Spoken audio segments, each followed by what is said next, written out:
जय हिंद, वंदे मातरम। स्वागत है आप सभी का फ्री एग्जाम जिन यूट्यूब चैनल पर। दोस्तों, अगर आप रेलवे ग्रुप डी का एग्जाम देने वाले हैं तो आज की वीडियो आपके लिए अति महत्वपूर्ण होगी, जिसमें हमने केवल वही प्रश्न शामिल किया है जो प्रीवियस ईयर में पूछे गए हैं। तो आपको सेशन में अंत तक बने रहना है, सभी प्रश्नों को पूरे ध्यान से देखना है। निश्चित ही यहाँ से प्रश्न बनेगा आपके एग्जाम में। तो चलिए सेशन को प्रारंभ करते हैं और पहला शानदार प्रश्न देखते हैं। किस आंदोलन को भारत का पहला सविनय अवज्ञा आंदोलन कहा जाता है? खिलाफत आंदोलन, चंपारण आंदोलन, असहयोग आंदोलन या फिर सविनय अवज्ञा आंदोलन? तो आपको बताना है किस आंदोलन को भारत का पहला सविनय अवज्ञा आंदोलन कहा जाता है। तो सही उत्तर हो जाएगा चंपारण आंदोलन को। क्या होगा? तो राइट आंसर होगा चंपारण आंदोलन को, ध्यान रखेंगे। दूसरा प्रश्न है, निम्नलिखित में से किसने रेड शर्ट्स आंदोलन का आयोजन किया था? जेबी कृपलानी, खान, अब्दुल गफ्फार खान, शौकत अली या फिर इनमें से कोई नहीं? तो बताना है निम्नलिखित में से किसने रेड शर्ट्स आंदोलन का आयोजन किया था। तो सही उत्तर हो जाएगा खान, अब्दुल गफ्फार खान, ध्यान रखेंगे, गलती नहीं करेंगे। और जिन प्यारे दोस्तों ने अब तक वीडियो को लाइक नहीं किया है, आप सभी से विनम्र निवेदन है जल्दी से वीडियो को लाइक कर दीजिए और चैनल को सब्सक्राइब करके डेली हमारे साथ जुड़ना है। विश्वास रखिए, अगर आप डेली हमारे साथ जुड़ते हैं तो एक भी प्रश्न एग्जाम में यहाँ से बाहर नहीं होगा। तो चैनल को जरूर सब्सक्राइब करना है। गवर्नर जनरल डलहौजी ने किस साम्राज्य को चेरी नाम दिया था? अवध साम्राज्य, ग्वालियर साम्राज्य, विजयनगर साम्राज्य या फिर लखनऊ साम्राज्य? तो बताना है कि गवर्नर जनरल डलहौजी ने किस साम्राज्य को चेरी नाम दिया था। तो सही उत्तर हो जाएगा अवध साम्राज्य को। किसे? तो राइट आंसर होगा अवध साम्राज्य को, ध्यान रखेंगे। गवर्नर जनरल डलहौजी ने किस साम्राज्य को चेरी नाम दिया था? तो अवध साम्राज्य इसका राइट आंसर होगा। चौथा प्रश्न है, सिपाही विद्रोह के दौरान गवर्नर जनरल को पूछा गया है कि सिपाही विद्रोह के दौरान गवर्नर जनरल कौन था? केनिंग, कॉर्नवालिस, डलहौजी या फिर हार्डिंग? तो सही उत्तर आपको बताना है कि सिपाही विद्रोह के दौरान गवर्नर जनरल कौन था? तो सही उत्तर हो जाएगा केनिंग। कौन था? तो सिपाही विद्रोह के दौरान गवर्नर जनरल था केनिंग, ध्यान रखेंगे। पांचवा प्रश्न है, हडसन नदी निम्न में से किस शहर से होकर बहती है? बैंकॉक, न्यूयॉर्क, लंदन या फिर पेरिस? तो बताना है कि हडसन जो नदी है ये किस शहर से होकर बहती है। तो सही उत्तर हो जाएगा, आपको बताना है राइट आंसर क्या होगा, हडसन नदी किस शहर से होकर के बहती है। तो राइट आंसर इसका हो जाएगा न्यूयॉर्क। क्या होगा? तो सही उत्तर हो जाएगा न्यूयॉर्क, ध्यान रखेंगे। अगला है, भारत ने अपने पहले परमाणु बम का परीक्षण कब किया था? 1974, 1981, 1969 या फिर 1998 में? तो भारत ने अपने पहले परमाणु बम का जो है परीक्षण किया था 1974 में। कब किया था? तो 1974 में किया था। सातवां प्रश्न है, भोपाल गैस त्रासदी किस वर्ष हुई थी? भोपाल गैस त्रासदी किस वर्ष हुई थी? 1984 में, 1990 में, 1930 में या फिर 1992 में? तो भोपाल गैस त्रासदी हुई थी 1984 में। कब? तो 1984 इसका राइट आंसर होगा, ध्यान रखेंगे। आठवां प्रश्न है, केंद्र और राज्य के बीच कुछ कर संसाधनों के वित्तीय विवरण का निपटारा निम्नलिखित में से किसके द्वारा किया जाता है? योजना आयोग के द्वारा, राज्य परिषद के द्वारा, वित्त आयोग के द्वारा या फिर इनमें से कोई नहीं? तो केंद्र और राज्य के बीच कुछ कर संसाधनों के वित्तीय विवरण का निपटारा निम्नलिखित में से किसके द्वारा किया जाता है? तो आठवें प्रश्न का जो राइट आंसर होगा ये वित्त आयोग होगा। क्या होगा? तो राइट आंसर वित्त आयोग होगा, ध्यान रखना है, गलती नहीं करना है। अगला प्रश्न है, 1943 में भारत के किस राज्य में भयानक अकाल पड़ा? बताना है कि 1943 में भारत के किस राज्य में भयानक अकाल पड़ा? उड़ीसा, बिहार, बंगाल या फिर पंजाब? तो सही उत्तर हो जाएगा बंगाल। क्या होगा? तो राइट आंसर हो जाएगा बंगाल, ध्यान रखना है। अगला है, भारतीय संविधान के किस अनुच्छेद में गौहत्या पर प्रतिबंध लगाया गया है? अनुच्छेद 33, अनुच्छेद 22, अनुच्छेद 48 या फिर अनुच्छेद 50? तो सही उत्तर होगा अनुच्छेद 48। क्या होगा? तो भारतीय संविधान के किस अनुच्छेद में गौहत्या पर प्रतिबंध लगाया गया है? तो अनुच्छेद 48 इसका राइट आंसर होगा। कौन सा अनुच्छेद होगा? तो अनुच्छेद 48। अगला है, भारतीय संविधान की सबसे बड़ी विशेषता आपको बताना है। धर्मनिरपेक्ष, लोकतंत्रात्मक, सबसे बड़ा संविधान या फिर कानून का शासन। तो सही उत्तर हो जाएगा सबसे बड़ा संविधान। क्या? तो भारतीय संविधान की सबसे बड़ी विशेषता आपको बताना है। राइट आंसर होगा सबसे बड़ा संविधान। भारतीय संविधान की सबसे बड़ी विशेषता क्या होगा? तो सबसे बड़ा संविधान। अगला है, विश्व का सर्वोच्च पर्वत शिखर एवरेस्ट नेपाल में किस नाम से प्रसिद्ध है? त्रिकूट, गौरी शंकर, सागर माथा या फिर गुरु शिखर। तो सही उत्तर हो जाएगा सागर माथा। क्या होगा? तो विश्व का सर्वोच्च पर्वत शिखर नेपाल में किस नाम से प्रसिद्ध है? तो सागर माथा के नाम से प्रसिद्ध है। अगला प्रश्न है, इनमें से सबसे अधिक वर्षा कहाँ होती है? मंगलोर, चेरापूंजी, मासिनराम या फिर इनमें से कोई नहीं।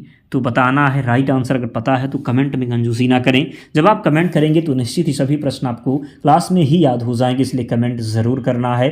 तो इनमें से सबसे अधिक वर्षा जो होती है ये मासिनराम में। कहाँ पर? तो मासिनराम में। पूछा जाए मासिनराम किस राज्य में है? तो मेघालय में। कहाँ पर है? तो मेघालय में है। ध्यान रखना है, गलती नहीं करना है, ज़रूर याद रखेंगी। मासिनराम जो है यहाँ पर सबसे अधिक वर्षा होती है और ये मेघालय में है।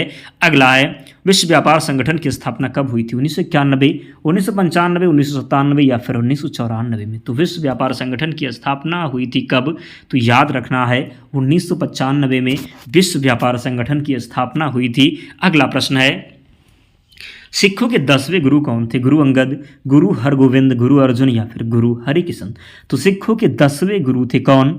तो सिखों के 10वें गुरु थे गुरु अंगद। इसका राइट आंसर होगा। क्या होगा? तो सिखों के 10वें गुरु थे गुरु अंगद। ध्यान रखेंगे। अगला प्रश्न है, झेलम का युद्ध किसने जीता था?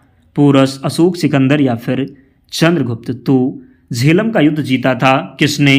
तो सही उत्तर होगा सिकंदर ने। किसने?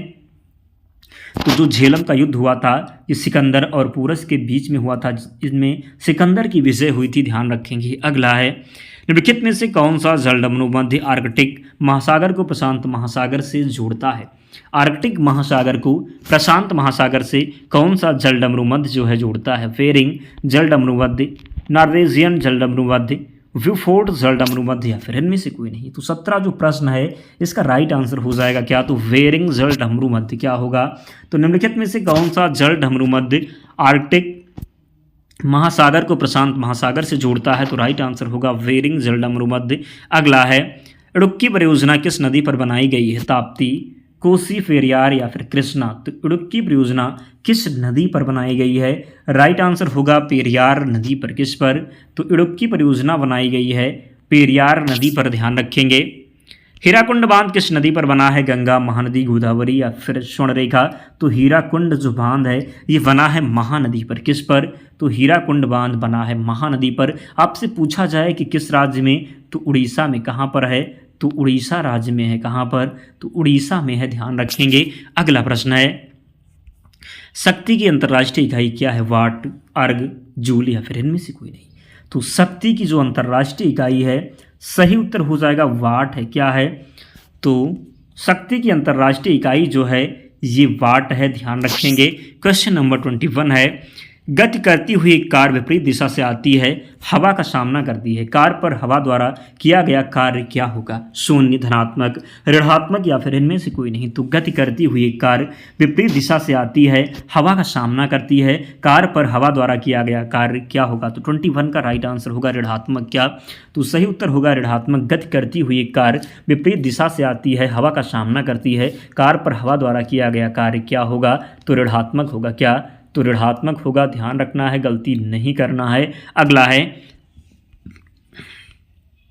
अभी भी बहुत से ऐसे दोस्त हैं जिन्होंने वीडियो को लाइक नहीं किया है, तो निवेदन है आप लोग लाइक ज़रूर कर दें, क्योंकि बहुत मेहनत लगती है। हम वही प्रश्न लेकर के आते हैं जो प्रीवियस ईयर में पूछे गए हैं। तो प्लीज़ आप लोग सपोर्ट करें ताकि हमारा भी मोटिवेशन बना रहे, हम आपके लिए डेली काम कर सकें। तो प्लीज़ जल्दी से जिन्होंने भी वीडियो को लाइक नहीं किया, लाइक करके चैनल को ज़रूर सब्सक्राइब कर लें।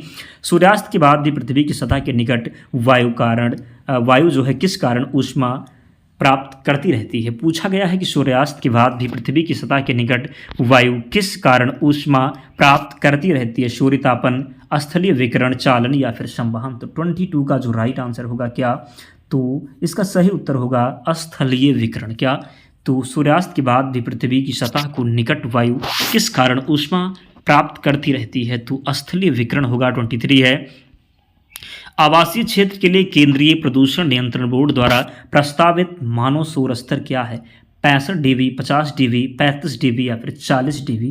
तो राइट आंसर इसका होगा आवासीय क्षेत्र के लिए केंद्रीय प्रदूषण नियंत्रण बोर्ड द्वारा प्रस्तावित मानव शोर स्तर क्या है?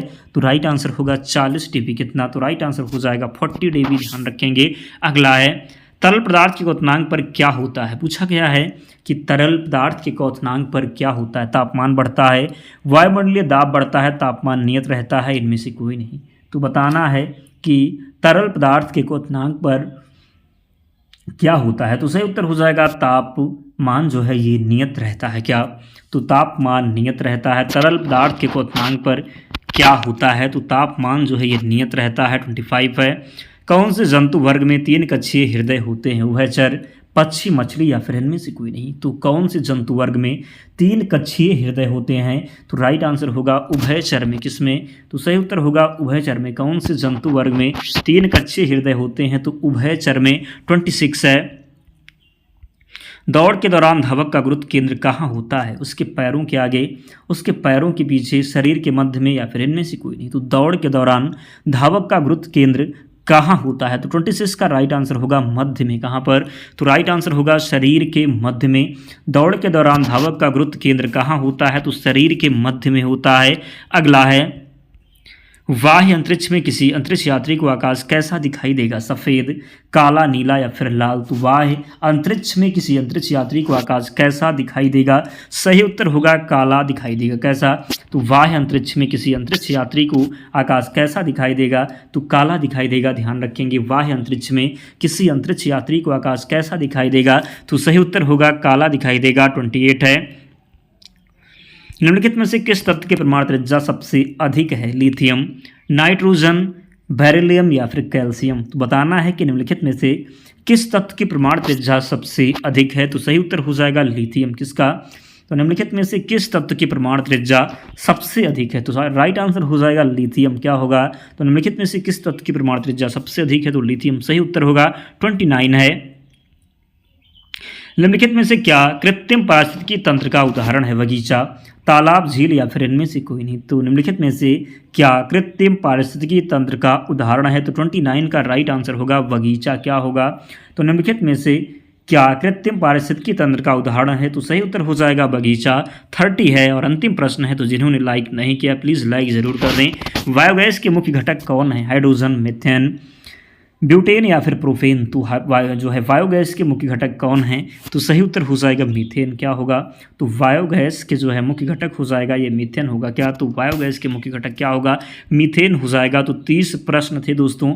आप लोग कमेंट करके बताइए कि आपका स्कोर क्या रहा, कितने प्रश्न आप सही कर पाए, ज़रूर कमेंट करके बताएं। और इसकी PDF के लिए आपको टेलीग्राम चैनल से जुड़ना है। लिंक डिस्क्रिप्शन बॉक्स में है, या फिर आप टेलीग्राम पर जाएंगे और सर्च करेंगे फ्री एग्ज़ाम जोन। क्या सर्च करना है? तो फ्री एग्ज़ाम जोन सर्च करना है। आपको चैनल मिल जाएगा, ज्वाइन हो जाना, वहाँ पर आपको सभी PDF मिल जाएगी। तो मिलते हैं नेक्स्ट वीडियो में। तब तक पढ़ते रहिए, ध्यान रखिए अपना, स्वस्थ और सुरक्षित रहिए। जय हिंद।